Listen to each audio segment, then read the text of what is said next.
Puji Tuhan. Ya, selamat pagi saudara-saudaraku. Salam jumpa kembali. Saya sudah berada posisi sekarang di Jakarta.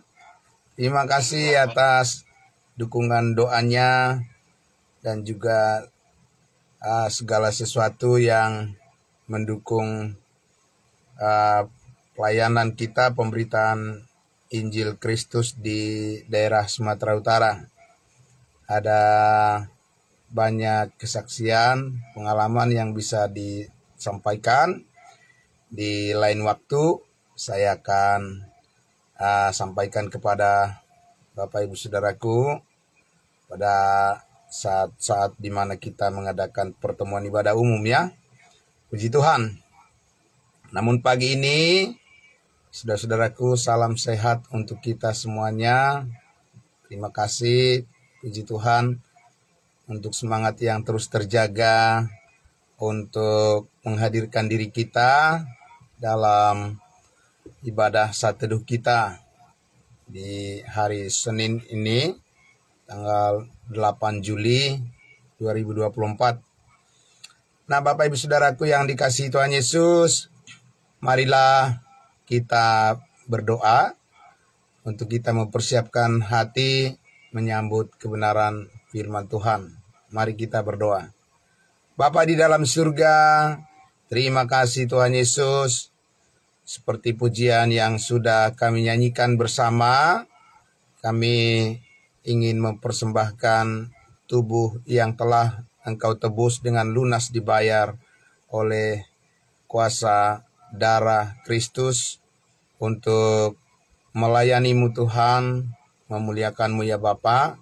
Dan kami berterima kasih pagi hari ini kembali lagi Tuhan kami Yesus Kristus yang hidup memberikan kami kekuatan baru untuk bersama-sama menyanyikan pujian kami dan untuk kami saling mendoakan satu dengan yang lain, dan yang terutama adalah kami sama-sama bisa mendengarkan kebenaran firman-Mu yang terus memperlengkapi hidup kami. Terima kasih Bapa di dalam surga, kami menyambut kebenaran firman-Mu. Di dalam nama Tuhan Yesus kami berdoa. Haleluya. Amin. Ya, puji Tuhan. Amin. Saudara-saudaraku yang dikasihi Tuhan Yesus, mari kita kembali lagi membuka Alkitab kita dari kitab Galatia pasal 4. Ada satu bagian yang sangat penting, yang sangat menarik, saudara-saudaraku, untuk kita sama-sama memperhatikan lagi apa yang dinyatakan oleh Rasul Paulus di Galatia pasal 4 ayatnya yang ke-12 sampai ayatnya yang kita baca sampai ayatnya yang ke-16. Ya, sangat penting untuk kita memahami apa sebenarnya bagian utama dari Injil Kristus saat ini dan apa yang bukan. Bapak Ibu Saudara ya. Ya, saya akan membaca untuk kita dari Galatia pasal 4 ayatnya saya mulai dari ayatnya yang ke-12 ya. Saya membacakan judul perikopnya, ingatlah akan hubungan kita yang semula. Aku minta kepadamu saudara-saudara, jadilah sama seperti aku, sebab aku pun telah menjadi sama seperti kamu. Belum pernah kualami sesuatu yang tidak baik daripadamu. Mulai dari ayat 13, kita perhatikan. Kamu tahu bahwa aku pertama kali telah memberitakan Injil kepadamu oleh karena aku sakit pada tubuhku. Sungguh pun demikian, keadaan tubuhku itu tidak merupakan pencobaan bagi kamu, namun kamu tidak menganggapnya sebagai sesuatu yang hina dan yang menjijikkan. Tetapi kamu telah menyambut aku sama seperti menyambut seorang malaikat Allah. Malahan sama seperti menyambut Kristus Yesus sendiri. Luar biasa, Bapak Ibu Saudara. Ayat 15. Betapa bahagianya kamu pada waktu itu. Namun sekarang, di manakah bahagiamu itu? Karena aku dapat bersaksi tentang kamu, bahwa jikalau mungkin kamu telah mencungkil matamu dan memberikannya kepadaku. 16. Apakah dengan mengatakan kebenaran kepadamu aku telah menjadi musuhmu? Saudara-saudaraku yang dikasihi Tuhan Yesus, ada sesuatu yang sangat menarik di sini. Kita perhatikan bahwa ketika Rasul Paulus memberitakan Injil Kristus di penghujung dari masa-masa kehidupannya, saudara-saudaraku, kita lihat bahwa kesembuhan secara fisik tidak diperoleh justru oleh Rasul Paulus, ya, saudaraku. Nah, ini penting kita perhatikan dengan baik. Kalau memang ya mujizat karunia mujizat itu masih ada sampai sekarang, di masa di mana Allah mengaruniakan dengan limpahnya kasih karunia-Nya melalui pengorbanan Yesus Kristus di atas kayu salib untuk menyelamatkan setiap orang secara cuma-cuma. Bapak Ibu Saudaraku, kenapa Rasul Paulus tidak mengalami kesembuhan secara fisik? Nah, ini perlu direnungkan dan dipertanyakan oleh banyak orang yang bangga dengan pelayanan karunia-karunia mujizat, Bapak Ibu Saudaraku, ya. Jadi mereka harus berhadapan dengan Rasul Paulus, ya, bahwa Paulus yang sudah berkali-kali bertemu dengan Tuhan Yesus pun, ya, saudara-saudaraku, dia tidak mempunyai karunia penyembuhan lagi, ya, saudara-saudara. Nah, justru kita lihat di sini ketika dia melayani jemaat Galatia, saudara-saudara, ada penyakit di dalam tubuhnya, bukan? Ya, fisiknya tidak sempurna. Jadi kenapa orang-orang saat ini mempromosikan yang namanya penyembuhan sakit penyakit, ya, dan mereka menawarkan itu sebagai bagian dari bagian utama, malah, ya, saudara, yang ditawarkan di dalam pelayanan banyak orang saat ini untuk dipercayai dan membuktikan seolah-olah itulah yang lebih penting. Itulah karunia-karunia mujizat, itulah tanda bahwa orang saat ini mempercayai Yesus Kristus, saudara-saudara. Dan seolah-olah bahwa itu adalah bagian dari Injil yang harus diutamakan saat di zaman kasih karunia ini. Tapi Bapak Ibu Saudaraku yang dikasihi Tuhan Yesus, marilah kita secara jujur, ya, membaca Alkitab dan memahami program Allah saat ini adalah program penyelamatan manusia dari segala dosa, penyelamatan, ya, umat manusia, semua orang yang percaya dari segala dosa, dari kuasa maut, ya, oleh salib Kristus. Dan setiap orang yang percaya saat ini dikaruniakan secara cuma-cuma, ya, kehidupan yang kekal, itulah yang ditonjolkan oleh Allah saat ini Bapak Ibu Saudaraku di dalam pelayanan pemberitaan Injil. Sekali lagi, mari kita lihat dengan baik saudaraku. Apa kurangnya, ya saudara-saudaraku, apa kurangnya Rasul Paulus sehingga dia harus mengalami penderitaan yang tidak kunjung sembuh, ya, di dalam fisiknya, karena dia katakan di sini tadi kepada jemaat Galatia, kamu tahu bahwa pertama kali aku memberitakan Injil kepadamu, ya, oleh karena sakit pada tubuhku, ya, saudara-saudara. Jadi tubuh secara fisik justru Paulus itu sebagai Rasul Kristus yang mengalami sakit penyakit, dan tentu saja saudara-saudaraku dia sudah mengatakan di dalam 2 Korintus pasal 12, dia sudah berkali-kali, ya, sudah berkali-kali dia memohon agar Tuhan menyembuhkan penyakitnya yang ada di dalam tubuhnya.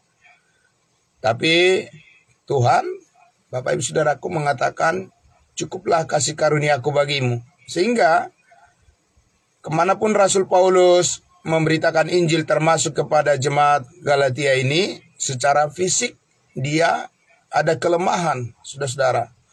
Ada penyakit yang melekat di dalam tubuhnya yang tidak kunjung sembuh. Ya, saudara-saudaraku. Nah, ini sekali lagi, kalau memang mujizat-mujizat, karunia-karunia penyembuhan itu adalah bagian dari Injil yang harus diberitakan saat ini, kenapa Rasul Paulus, Bapak Ibu Saudara, apa kurangnya Rasul Paulus, saudara-saudara? Ya, apakah masih kurang seorang rasul yang setia bermohon kepada Tuhan untuk mendapatkan kesembuhan, tapi dia tidak kunjung sembuh, Bapak Ibu Saudaraku?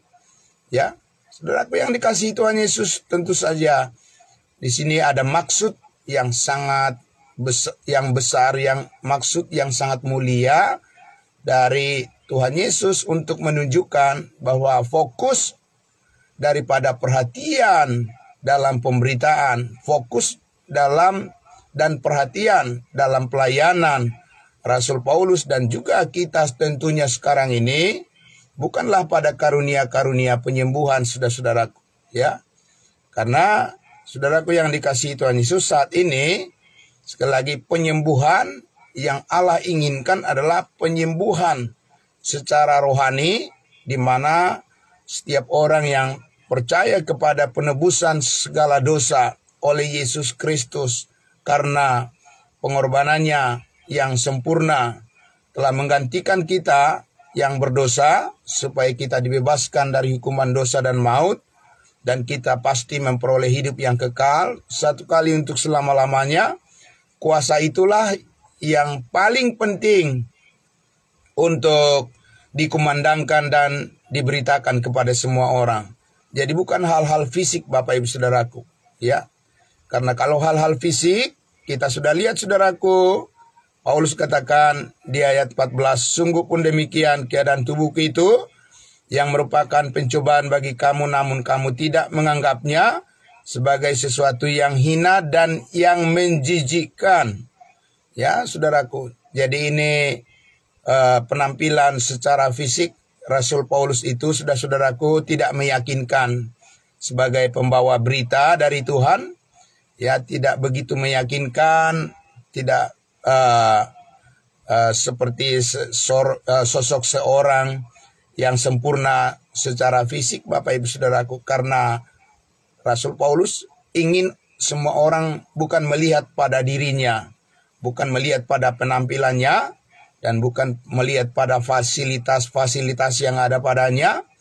Ya, saudaraku, bahkan di dalam kelemahan pun, ya, justru Tuhan ingin supaya semua orang melihat kekuatan yang ada, ya, yang tampil, yang muncul, yang dinyatakan melalui berita kabar baik tentang kematian dan kebangkitan Yesus Kristus, Tuhan dan Juru Selamat kita, yang menjadi satu-satunya jalan untuk setiap orang memahami arti daripada masa depan di dalam Yesus Kristus, saudara-saudaraku, ya.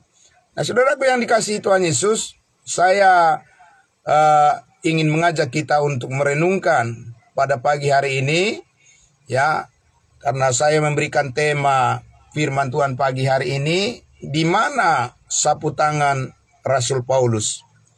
Bapak Ibu Saudaraku, ya, di mana sapu tangan Rasul Paulus pada saat dia mengalami, ya, sakit penyakit yang tidak kunjung sembuh, yang melekat pada tubuhnya. Nah, saudaraku yang dikasihi Tuhan Yesus, mari kita lihat di dalam Kisah Para Rasul 19, ya. Kisah Para Rasul 19, saudara-saudaraku yang dikasihi Tuhan Yesus. Kisah Para Rasul 19. Ya, sekali lagi selamat pagi yang sudah bergabung semuanya, saudara-saudaraku melalui live streaming. Tuhan memberkati semuanya. Saya sekarang menyapa Bapak Ibu Saudara. Saya sudah berada di Jakarta, ya. Salam sehat buat kita semuanya dan terima kasih atas segala dukungan doanya. Ya, Kisah Para Rasul 19. Mari kita buka Alkitab kita. Saudaraku, saya akan membacakan, ya, mulai dari ayat 1, dan kita akan melihat betapa luar biasa Paulus memiliki karunia-karunia mujizat dan penyembuhan.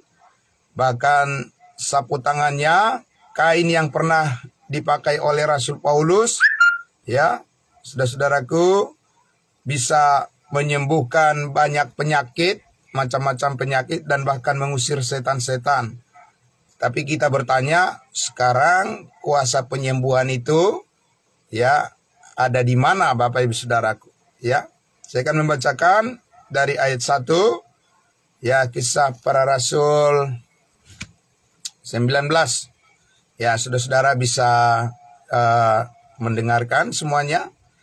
Dari ayat 1, ketika Apolos masih di Korintus, Paulus sudah menjelajah daerah pedalaman dan tiba di Efesus. Di situ didapatinya beberapa orang murid. Katanya kepada mereka, sudahkah kamu menerima Roh Kudus ketika kamu menjadi percaya? Akan tetapi mereka menjawab dia, belum, bahkan kami belum pernah mendengar bahwa ada Roh Kudus. Lalu kata Paulus kepada mereka, kalau begitu, dengan baptisan manakah kamu telah dibaptis?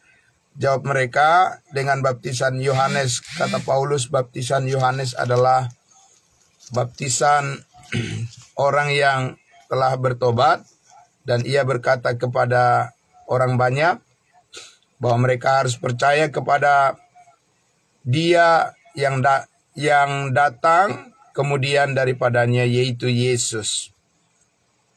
Ketika mereka mendengar hal itu, mereka memberi diri mereka dibaptis dalam nama Tuhan Yesus. Mereka ini adalah orang-orang Yahudi, saudara-saudaraku, karena mereka disebut tadi adalah murid daripada Yohanes Pembaptis. Ayat 6, dan ketika Paulus menumpangkan tangan di atas mereka, turunlah Roh Kudus ke atas mereka dan mulailah mereka berkata-kata dalam bahasa roh dan bernubuat. Siapa mereka Bapak Ibu Saudaraku? Mereka adalah orang-orang Yahudi, ya, orang-orang Yahudi, orang-orang Israel yang dilayani pada awalnya. Mereka mengenal dari Yohanes Pembaptis, ya. Mereka mendengarkan firman Tuhan. Tentunya itu pasti berita Injil Kerajaan Sorga namanya. Karena Injil Kerajaan Sorga itu untuk bangsa Israel, Bapak Ibu Saudaraku, itu akan disertai dengan berbagai macam mujizat-mujizat, ya, tanda-tanda, bahasa roh, nubuat, dan sebagainya. Ayat 7, jumlah mereka adalah kira-kira 12 orang. Nah, ayat 8, selama 3 bulan Paulus mengunjungi rumah ibadat di situ dan mengajar dengan berani. Oleh pemberitaannya, ia berusaha meyakinkan mereka tentang kerajaan Allah yang di sorga maupun yang di bumi. Ayat 9. Tetapi ada beberapa orang yang tegar hatinya, mereka tidak mau diyakinkan, malahan mengumpat jalan Tuhan di depan orang banyak. Karena itu Paulus meninggalkan mereka dan memisahkan murid-muridnya dari mereka dan setiap hari berbicara di ruang kuliah Tiranus. Ayat 10. Hal ini dilakukannya 2 tahun lamanya. Dilakukan oleh Rasul Paulus. Ya, 2 tahun lamanya dia mengajar terus menyampaikan kebenaran Injil Kristus, Injil kasih karunia Allah. Sehingga semua penduduk Asia mendengar firman Tuhan, baik orang Yahudi maupun orang Yunani. Luar biasa Bapak Ibu Saudaraku ya. Paulus, saudaraku, fokusnya adalah bagaimana dia mengajar, Bapak Ibu Saudaraku ya. Bagaimana dia mengajar, jadi teaching itu yang hal yang menonjol yang dilakukan oleh Rasul Paulus selama pelayanannya, Bapak Ibu Saudaraku. Jadi kita lihat di sini, saudaraku, di ayat 11-nya, oleh Paulus Allah mengadakan mujizat-mujizat yang luar biasa. Amin. Ya, saudaraku, ayat 12. Bahkan orang membawa sapu tangan atau kain yang pernah dipakai oleh Paulus, ya, barangkali jubahnya, saudara-saudaraku, ya, dikatakan, dan meletakkan kain-kain yang dipakai oleh Paulus atas orang sakit, maka lenyaplah penyakit mereka dan keluarlah roh-roh jahat.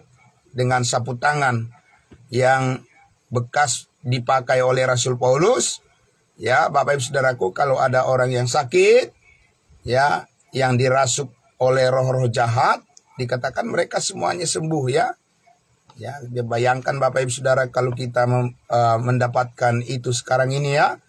Kita tidak perlu pergi ke rumah sakit lagi. Saudara-saudara, ya, kita tidak perlu minum-minum obat-obatan lagi, saudara-saudaraku. Karena apa? Ada sapu tangan Rasul Paulus yang berkuasa untuk membawa kesembuhan pada setiap orang yang sakit.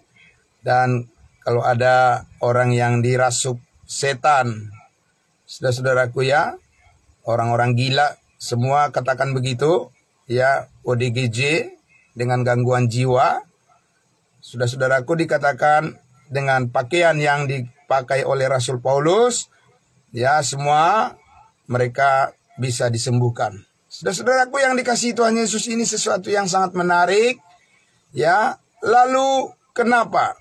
Ya, lantas kenapa Bapak Ibu Saudaraku? Ketika Paulus tadi mengatakan, waktu aku memberitakan Injil Kristus kepadamu, ya, ada suatu ujian dan pencobaan bagimu, ya, apakah kamu mempertimbangkan, ya, apakah kamu mempertimbangkan Injil Kristus, berita kabar baik tentang kematian Yesus dan kebangkitannya menjadi pokok utama, ya, bagimu sebagai kebenaran yang harus disambut, ataukah kondisi fisik Rasul Paulus, kelemahan-kelemahannya sebagai hamba Tuhan yang dipersoalkan, Bapak Ibu Saudaraku. Ya, saudaraku yang dikasihi Tuhan Yesus, oleh karena Paulus katakan di dalam tubuhku ada, ya, satu penyakit yang tidak kunjung disembuhkan oleh Tuhan. Ya, untuk membuktikan saudara-saudaraku yang dikasihi Tuhan Yesus, bahwa saat ini, ya, saudaraku, Injil Kristus adalah fokus kepada pemberitaan murni tentang apa yang telah dilakukan oleh Yesus Kristus di atas kayu salib. Dia menebus hidup kita, Dia mengampuni kita dari segala dosa dan kesalahan kita. Dan ketika kita percaya dimeteraikan dengan Roh Kudus dan kita dibaptiskan ke dalam tubuh Kristus, sehingga kita mendapat bagian dalam kehidupan bersama Kristus, yaitu kehidupan kebangkitannya. kehidupan untuk selama-lamanya, itulah saat ini saudara-saudaraku menjadi fokus pemberitaan yang dikehendaki oleh Allah untuk disampaikan kepada semua orang. Bukan, saudara-saudaraku, mujizat-mujizat, tanda-tanda, nubuat, bahasa roh. Bukan itu, saudaraku, bagian dari Injil Kristus yang perlu, yang sangat penting dipahami, diterima, dialami, didengarkan oleh setiap orang saat ini, saudara-saudaraku. Karena terbukti, saudaraku yang dikasihi Tuhan Yesus, ya, karunia-karunia penyembuhan, tanda-tanda mujizat, bahasa roh, dan seterusnya yang pernah dimiliki, yang dialami oleh Rasul Paulus, itu hanya di awal daripada pelayanannya, saudara-saudaraku. Tidak sampai pada ujung pelayanan Rasul Paulus setelah dia mendekati pada masa di mana dia harus meninggalkan dunia ini. Pada saat kematianku sudah dekat, kata Rasul Paulus, saudara-saudaraku. Ya, kita lihat bahwa fokus daripada pemberitaan yang harus menjadi perhatian bagi semua orang adalah tentang salib Kristus. Amin. Bukan tentang karunia-karunia penyembuhan, bahasa roh, mujizat-mujizat, dan sebagainya. Apakah Tuhan karena tidak sanggup lagi melakukan penyembuhan-penyembuhan, Bapak Ibu Saudaraku? Tentu saja Allah sanggup melakukannya dan tidak ada yang bisa membatasi itu, saudara-saudaraku. Ya, dan kita percaya juga setiap sakit penyakit kita, Tuhan Allah kita yang murah hati, ya, Dialah yang menyembuhkan kita. Amin. Ya, saudara-saudaraku. Jadi kita harus tetap percaya bahwa Allah itu Dialah Tuhan yang menyembuhkan segala penyakit kita.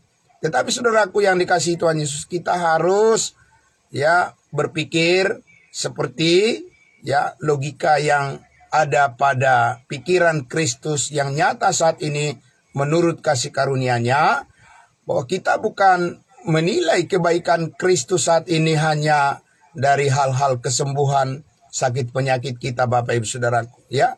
Karena apa, saudaraku yang dikasihi Tuhan Yesus? Karena bahkan Rasul Paulus pun, saudara-saudaraku, dia berdoa berkali-kali minta kesembuhan kepada Tuhan. Toh juga Tuhan mempunyai maksud yang lebih baik dari apa yang dipikirkannya. Kasih karunia Allah cukup bagimu dan melebihi daripada ekspektasi daripada orang-orang.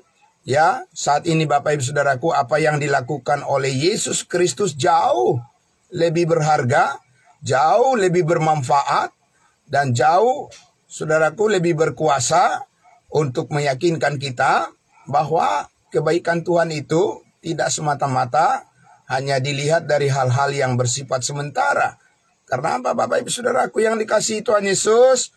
Ya, orang mendapat kesembuhan hari ini, besok di kemudian hari belum tentu dia terus mengalami kesembuhan. Saudaraku, karena kita, saudara, hidup dikatakan di dunia yang sudah rusak.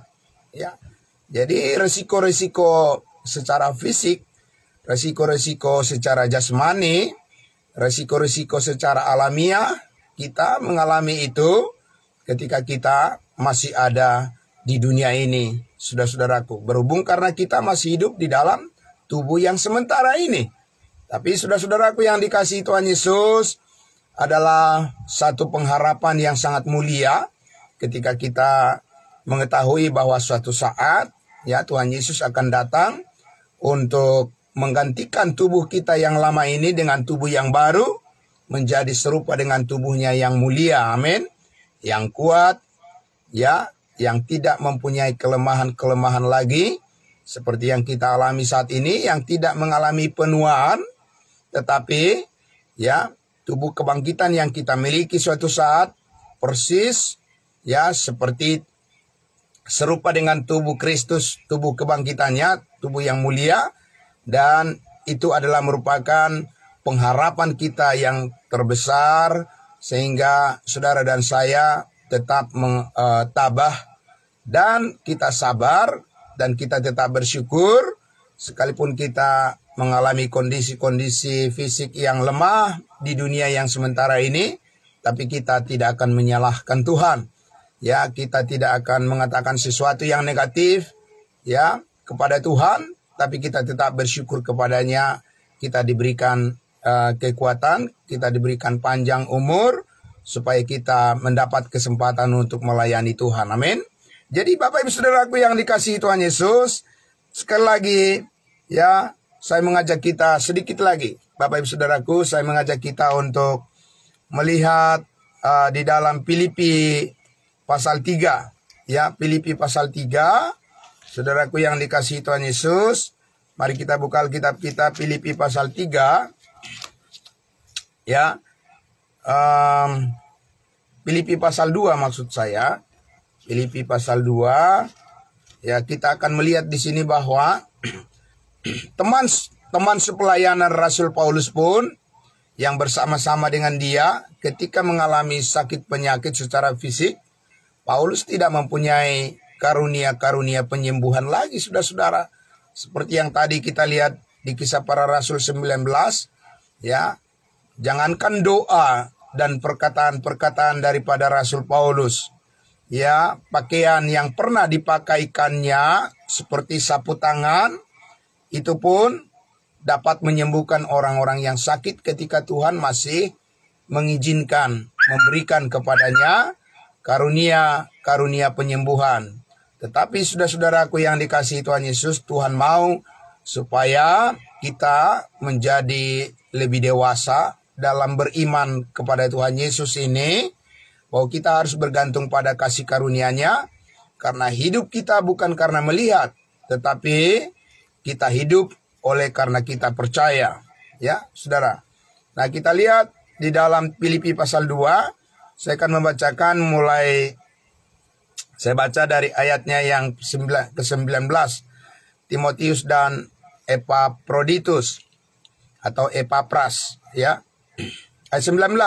Tetapi dalam Tuhan Yesus kuharap segera mengirimkan Timotius kepadamu, supaya tenang juga hatiku oleh kabar tentang hal ihwalmu.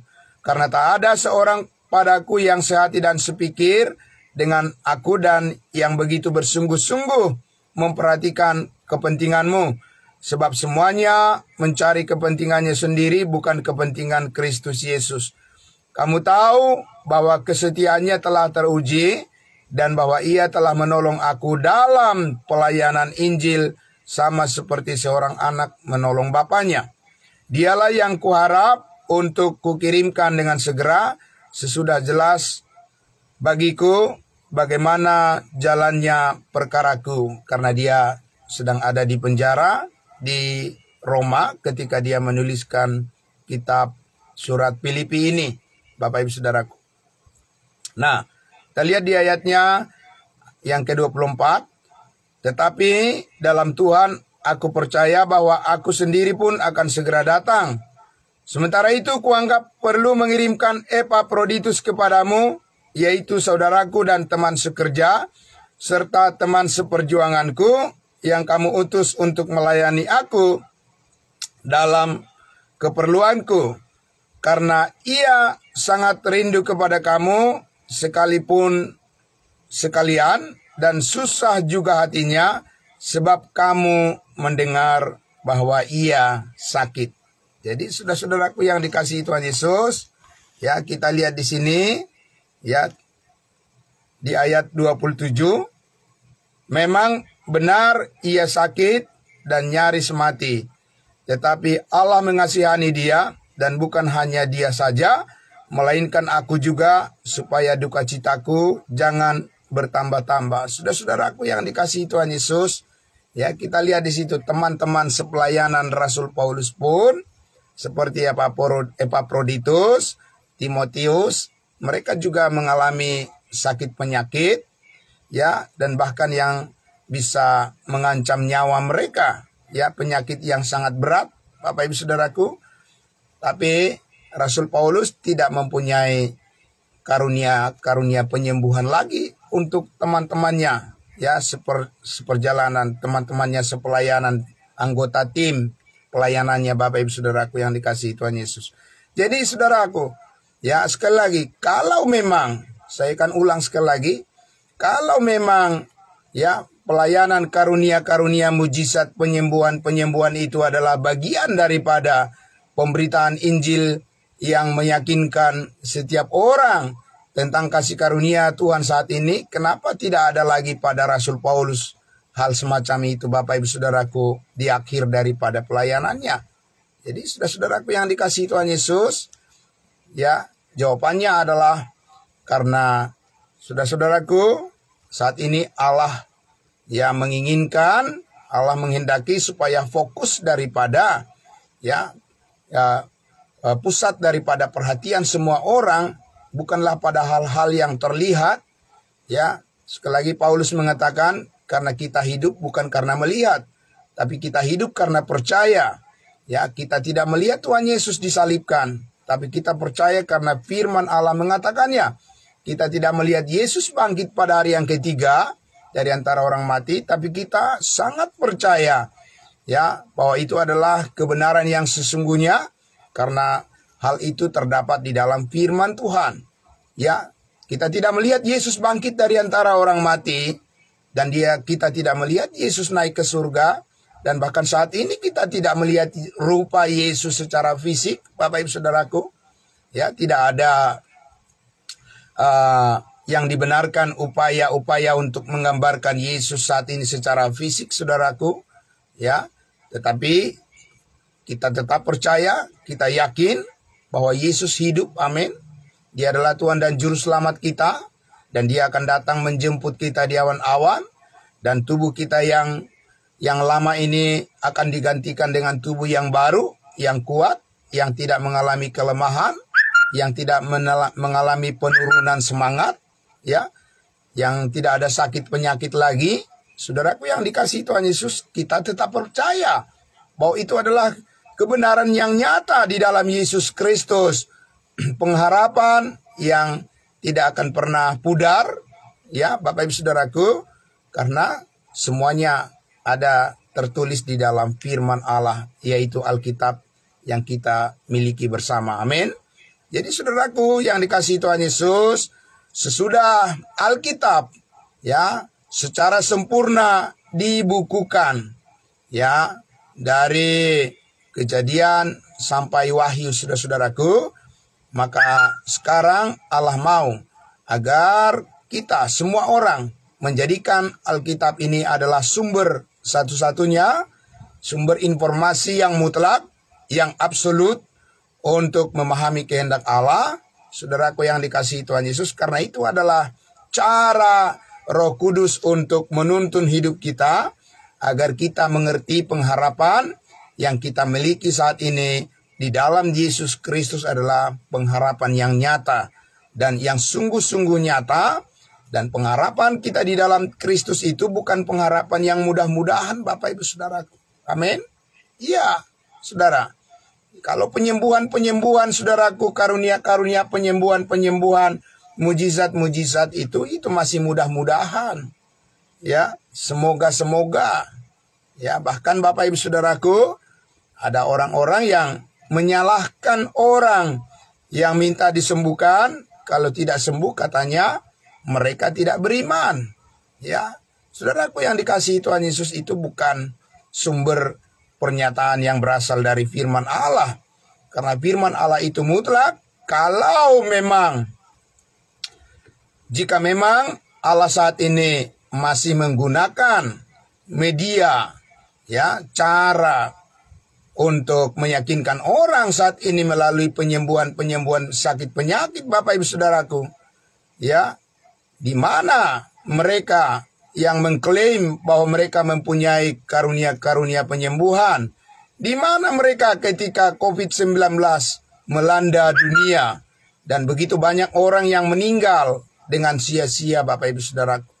Jadi, saudaraku yang dikasihi Tuhan Yesus, ya, marilah kita percaya kepada kebenaran firman Allah yang absolut, ya, ketimbang daripada percaya kepada sesuatu yang tidak pasti, Bapak Ibu Saudaraku, ya. Dan kita tidak tahu dan kita tidak mengerti kenapa banyak orang saat ini mempromosikan pelayanan mujizat-mujizat kesembuhan secara fisik dan tidak menyinggung sedikit pun tentang salib Kristus yang berkuasa, darah Kristus yang telah tertumpah, ya, kematiannya yang telah menebus hidup kita, mengampuni kita dari segala dosa kita, dan menyempurnakan hidup kita di dalam Yesus Kristus, bahwa kita mempunyai harapan kepastian, ya, hidup yang kekal bersama dengan Kristus, dan bahwa saat ini pemeliharaan kasih Tuhan sempurna dalam hidup kita, dalam suka maupun duka. Tidak ada yang dapat memisahkan kita dari kasih Allah yang ada di dalam Kristus Yesus. Kenapa mereka tidak lebih fokus memberitakan tentang salib Kristus dan kuasa darahnya di dalam pemberitaan-pemberitaan mereka, Bapak Ibu Saudaraku.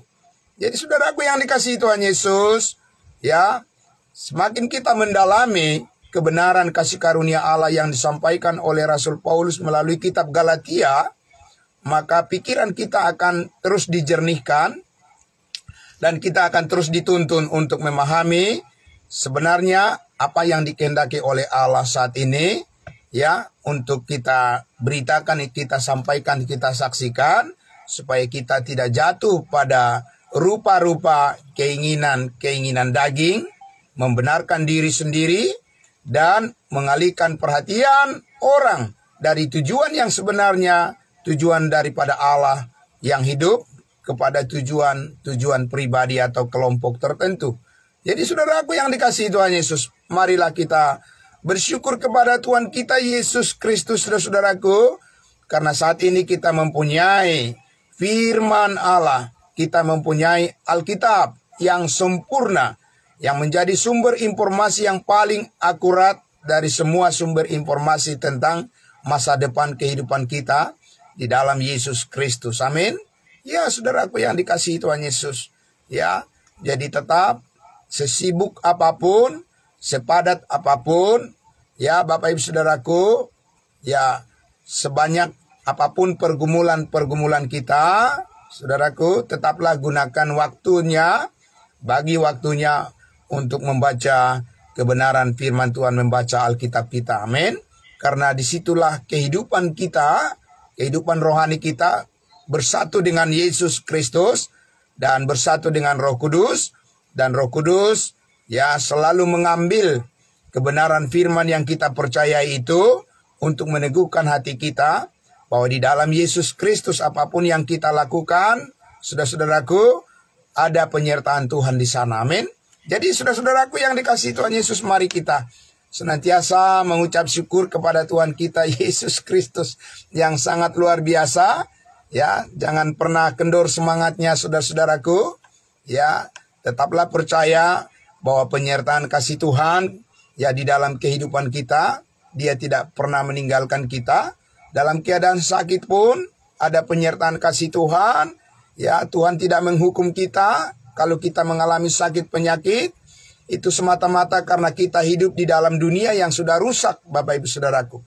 Tapi walaupun dunia sudah rusak, ya, kasih Kristus tetap sempurna menyertai kita dan tetap meneguhkan hati kita bahwa semuanya ini akan berlalu dan indah pada waktunya Tuhan. Waktu Tuhanlah yang terbaik. Amin.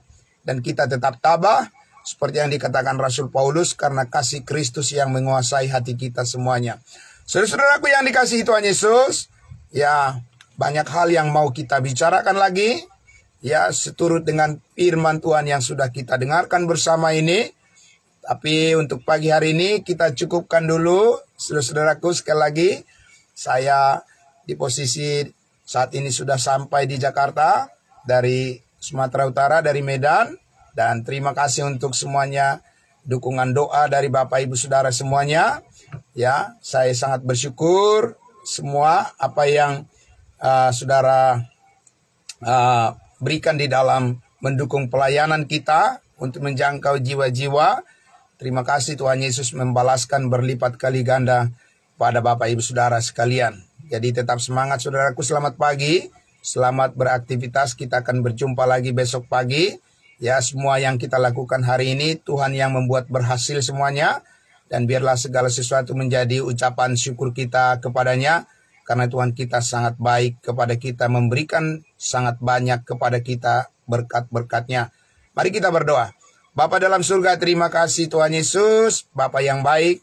Terima kasih Tuhan, Engkau menuntun kami pada berita yang menjadi fokus kami saat ini, di mana kasih karunia Allah adalah menjadi tumpuan harapan kami. Kami hidup di dalamnya, kami dihidupkan oleh kasih karunia Allah, di mana Yesus Kristus yang sudah bangkit, dan kami pun juga bangkit dan hidup selamanya, dan diberikan kami pengertian-pengertian secara detail, secara rinci, dari setiap bagian firman kebenaran untuk memantapkan hati dan pikiran kami, bahwa apapun yang kami kerjakan hari ini, kami persembahkan hanya untuk kemuliaan nama-Mu.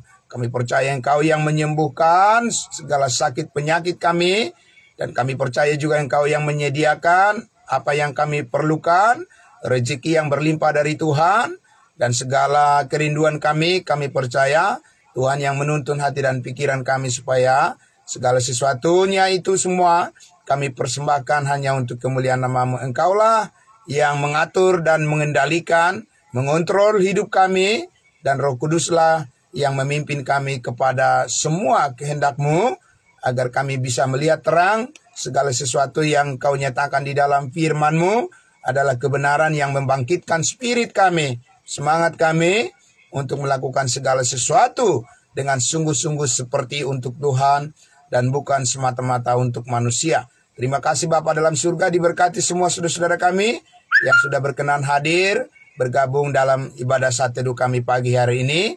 Dimuliakan nama-Mu Bapa di surga. Kami serahkan seluruh aktivitas kami hari ini. Biarlah hormat dan kemuliaan hanya bagi nama Tuhan kami, Yesus Kristus, kekal sampai selama-lamanya. Haleluya. Amin. Amin. Terima kasih saudara-saudaraku. Selamat pagi semuanya. Salam kudus, salam sehat buat kita semuanya. Terima kasih. Selamat pagi. Ya, kembali kepada amin. Terima kasih semuanya.